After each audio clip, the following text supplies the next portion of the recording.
Hello, everyone. Welcome back to Money Café America, your calm table for honest money conversations. I'm Ethan. And I'm Maya.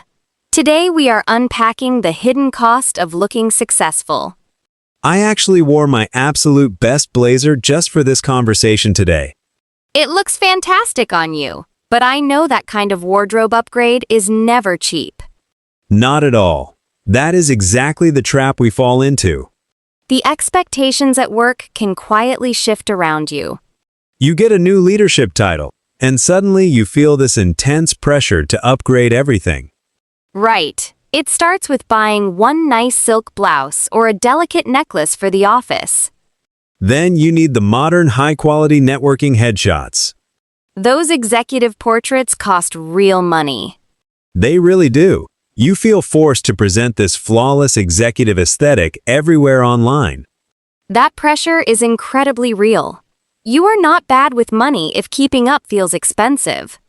It feels like spending a fortune just to prove you belong in that professional room.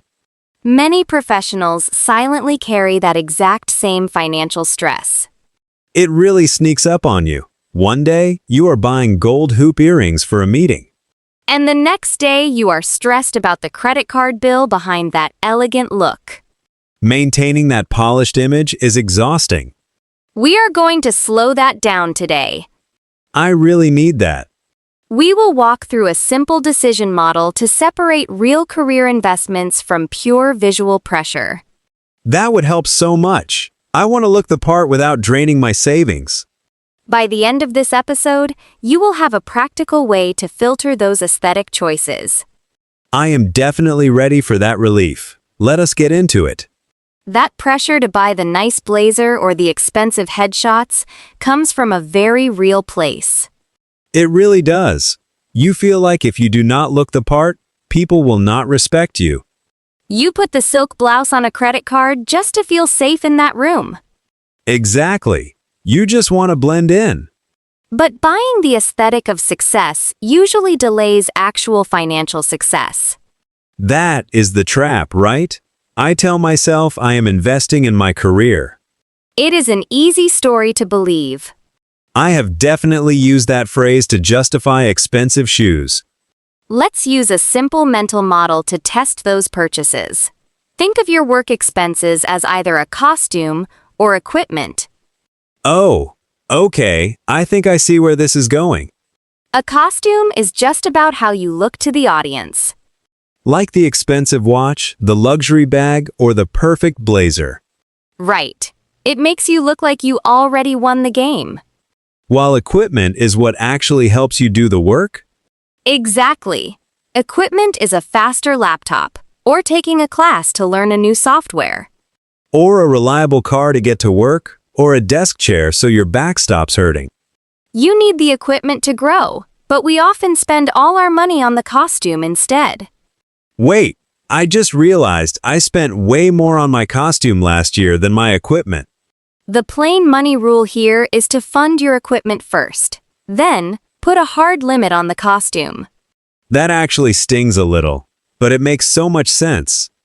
If this helps, save this episode for the next time that visual pressure feels heavy. Please do. That visual pressure hits me every single time I walk into a nice office. The common mistake people make is believing that a better costume will automatically generate more income. People always say you have to dress for the job you want. People say that, but it is rarely the whole truth. A nice bag does not do the actual work. Yeah, but try telling that to the voice in my head when everyone else looks amazing. I hear that. It is intimidating. But overspending on the costume leaves you with debt, not a promotion. It just leaves you stressed out trying to maintain an illusion. The better way to handle that pressure is to figure out your minimum effective uniform. What does a minimum effective uniform actually look like? It is the simplest, cleanest version of the costume that still shows respect for the environment. That sounds a lot cheaper than keeping up with the executives every season. It is. You buy 3 clean, basic pieces that fit well, and you stop there. So I do not need a closet full of designer labels to prove I am a professional. No, you do not. You just need to show up clean, prepared, and ready to work. That takes a lot of the weight off. You know that feeling when you are scrolling late at night, adding clothes to a cart just because you felt invisible in a meeting? Wow, yes, I have definitely tried to buy my way out of feeling inadequate at work. We try to fix an internal worry with an external purchase. We think the new jacket will make us feel confident enough to speak up next time. But the clothes cannot fix the worry. They only hide it for a day. And then they just give you a credit card balance to worry about instead. Exactly. The uniform protects your baseline image, but the equipment builds your actual future. That makes the whole situation feel so much more manageable. I do not have to buy the whole lifestyle. We talked about funding your equipment first and limiting the costume.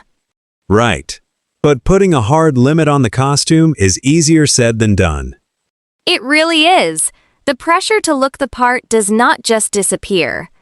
It definitely does not, especially when a big work event comes up. Let's bring this down to a normal situation. Please, because I panic every time I get a networking dinner invite. Imagine you have an industry conference next month. Okay, I am already stressing about what to wear. You look at your closet and decide nothing looks like a CEO profile. I always feel like I need something brand new. You start browsing online for a deep red silky satin dress. Or a jacket that screams executive leadership. Then you think you need new silver bracelets to match the look. I mean, the details matter when you are shaking hands. They do, but suddenly, your costume budget for one night is completely blown. You just want to feel confident in that room. That desire for confidence is completely normal.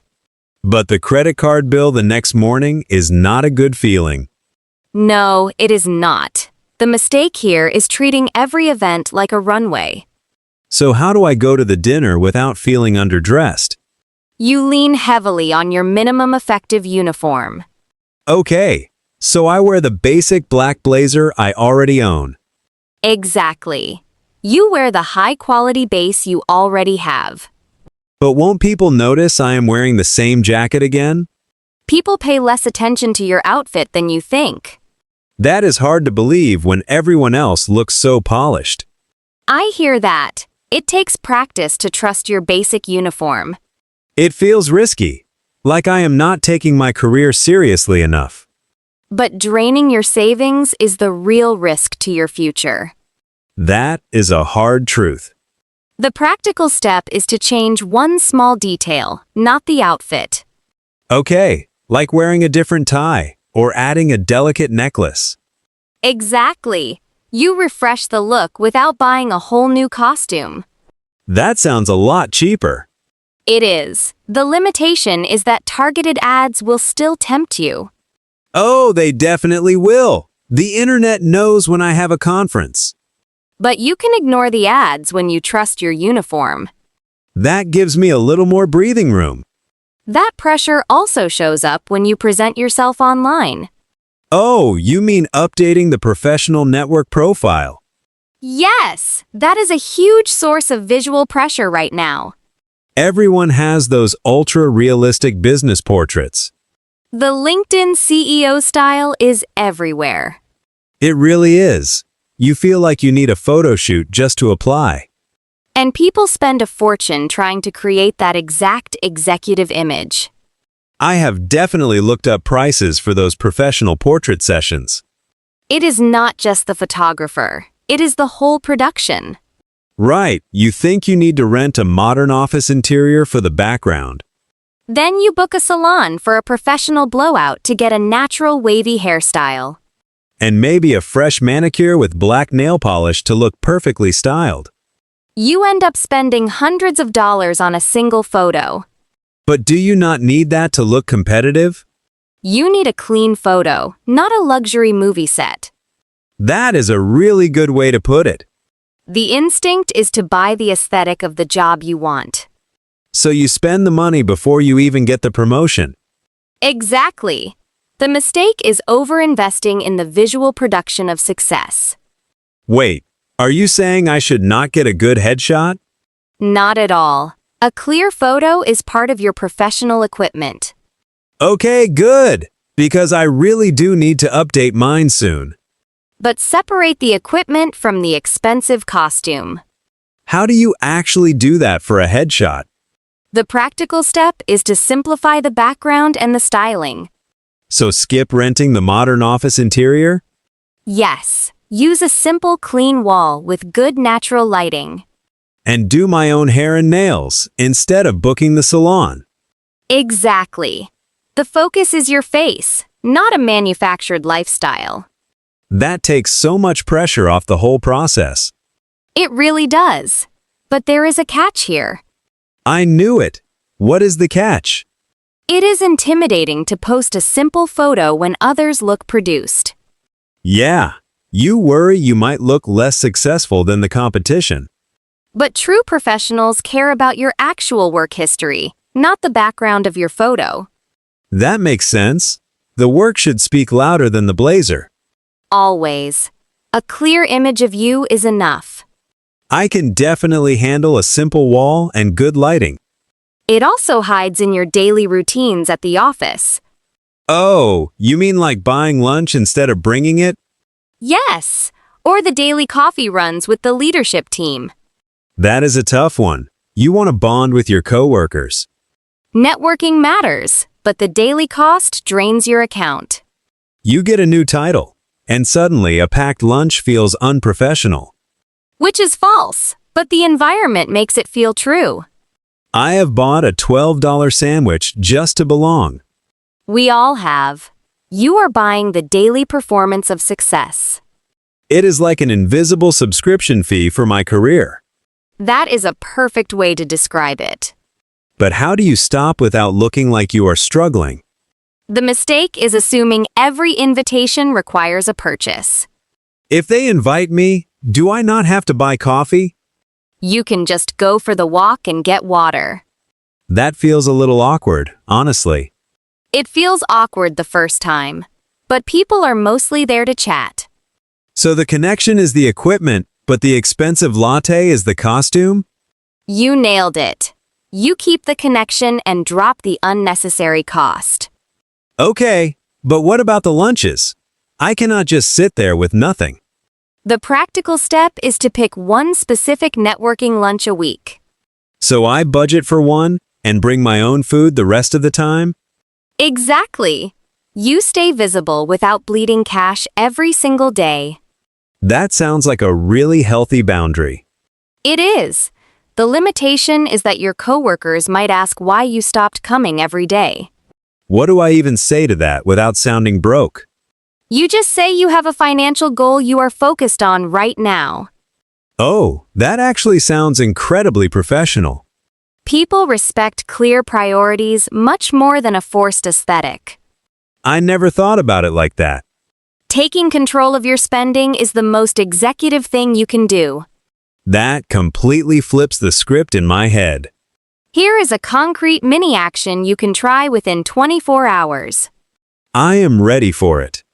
Look at one upcoming work expense and ask if it is costume or equipment.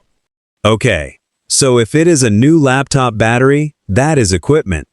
Yes, but if it is a third silk blouse, that is costume. And if it is a costume, I put a hard limit on it. Exactly. You separate the visual pressure from the actual professional need. I am going to look at my online cart tonight and filter everything out. That is a perfect place to start. This makes looking successful feel less exhausting. I feel a bit more prepared. We just walked through the conference outfit and the expensive professional photo. I am still thinking about skipping those daily networking coffees. The daily coffee habit changes the whole financial dynamic. It really does. Let's test this with a new situation. Okay, put me to the test. Imagine you are at a networking dinner with other executives in your industry. The kind of dinner where no one even looks at the menu prices? Exactly. The appetizers cost as much as a normal lunch. Oh, I hate that moment. And when the check comes, someone casually suggests splitting the bill evenly. That is my absolute nightmare.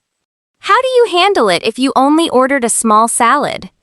Honestly, I usually just nod and hand over my credit card. Why do you do that instead of speaking up? I do not want to look cheap in front of my peers. That is a very human reaction to intense social pressure. I just accept the financial hit to protect my professional image. I completely understand wanting to keep the social connection smooth. It feels safer to just pay and figure out the damage later. The good part of your answer is that you value the professional relationship. But I am guessing the bad part is my credit card balance. Right. You end up subsidizing someone else's expensive evening. That is painfully true. The fix is setting the boundary before the dinner even happens. How do you do that without sounding difficult to the group? You simply ask the server for a separate check when you first order. Wait, just right at the beginning of the meal? Yes, it is actually a very confident move to be clear about your order. That is so much better than stressing about the final total all night. The reason those expensive dinners happen is because of something called lifestyle creep. Is that when your expenses magically rise to match your new job title? You actually nailed it. That is the exact plain definition. I feel like I have lived that definition for the last 3 years. It means that as you earn more, your basic standard of living gets more expensive. Like thinking you suddenly need the $12 lunch instead of a sandwich. Exactly. You start buying the luxury version of everyday things just because you can. It just happens so quietly, you do not even notice the leak. Why it matters is that it silently steals your hard-earned raise. People think a higher salary will automatically solve their money stress. But if you upgrade your whole life, the stress just follows you. That leads to the next problem, which is the sunk cost fallacy. Let me guess, does that mean feeling bad about the money you already spent? Close. It means continuing to spend on a bad plan just because you already invested in it. Oh, I do that all the time. A classic example is keeping an expensive gym membership you never use. Because you think canceling it means the money you spent before was wasted? Exactly. You keep paying just to avoid feeling like you made a mistake. Okay, I hear that. It is a psychological trap that keeps you spending unnecessarily. How does that apply to looking successful at the office? It happens when you buy a costly blazer, so you feel forced to buy matching shoes. Wow, because the expensive outfit feels incomplete without them. Right. Why it matters is that it tricks you into throwing good money after bad. The messy translation is that I cannot fix a bad purchase by buying more things. That is exactly right. You have to let the past expense go. That is so hard to do when the clothes are sitting in your closet. It is hard, but it gets easier when you understand opportunity cost. I hear that term constantly, but I never know what it actually means. The plain definition is the actual thing you give up when you make a choice. So it is not just the dollar amount on the price tag? No. Every dollar you spend on one thing is a dollar you cannot spend on another. So the opportunity cost of the executive headshot is the money itself? It is what that money could have done, like paying off a credit card. Or building up an emergency fund so I can sleep better at night. Exactly. Why it matters is that it forces you to look at the real trade-off. It is not just about the photo. It is about what I sacrificed to get the photo. When you see the actual trade-off, the expensive costume loses its power. I always just looked at the price, not the opportunity I was giving up. Changing how you look at the price changes the whole decision. That makes it so much easier to say no to the shiny things. It gives you permission to step away from the pressure. I just need to remember what I am giving up instead of what I am buying. Let us try one more scenario to see how this works in real life. I am ready. Throw the next event at me. Your company is hosting a charity gala downtown next month. Oh, those are the worst. The dress code always says something confusing. It says executive evening wear. You do not own a tuxedo. My first instinct is to panic and hit a luxury department store. But you remember to separate the costume from the equipment. Right. So I decide not to buy a $2,000 velvet dinner jacket. That is a great start. What do you do instead? I rent the most expensive designer suit I can find. Wait. Let's look at that choice for a second. Did I miss the point again? I thought renting was better than buying. Renting is smart, but renting the highest luxury tier is tricky. Because I am still paying a massive premium just to mimic the senior partners? Exactly. You avoided the purchase, but you still overspent on the costume. That makes sense. I just wanted to make sure my boss noticed I fit in. That is normal, but your boss is there to network, not judge fabrics. You are right. The pressure just shifted online. It really did. So what is a calmer way to handle this gala? I look in my closet and find my standard dark suit. Yes, that is your minimum effective uniform for a formal event. I can get it dry cleaned so it looks sharp. A clean suit you already own is perfectly acceptable equipment. If I want a fresh look, I could just buy a new tie. Exactly. You keep your money in your bank account instead of wearing it once. That feels less stressful than trying to outdress the executives. How would you use this in your actual work life this week? Well, I have a regional team meeting coming up on Thursday. Are you feeling the pressure to buy something new? I was actually looking at expensive leather briefcases last night. Why did that feel like an emergency purchase? I usually carry a backpack, and I worried it looked too junior. That is a very common feeling when you move up. You just want people to take you seriously. What will you do now instead? I will use a simple, clean messenger bag I already have. That is exactly how you beat the lifestyle creep. The leather bag does not do the work. I do the work. That is the perfect takeaway. Let's turn this into a plan for the listener. I like the sound of that. What is the first move? First, define your minimum effective uniform for your role. Okay. Figure out the basics you need to look clean and prepared. Second, notice the exact moment you feel tempted to buy a costly upgrade. Like when the ads show me another designer watch. Exactly. When that happens, check the price tag of that piece. Just look at the number without clicking the buy button. Yes. And the third step is where you actually build your future. I am ready for the third step. Take that exact dollar amount and transfer it into your savings or debt payoff. So you literally pay your future instead of buying the image. You turn the pressure into actual financial stability. It makes the decision feel powerful instead of restrictive. It changes how you feel walking into the office. It really does. I have a question for whoever is listening right now. What do you want them to think about? What piece of professional costume pressure are you ready to stop paying for? That is a great question to ask yourself today. You can write one word in the comments to let it go. What kind of words should they leave? Just write clothes, coffee, photos, bags, or dinners. Naming the pressure out loud takes away a lot of its power. It really does.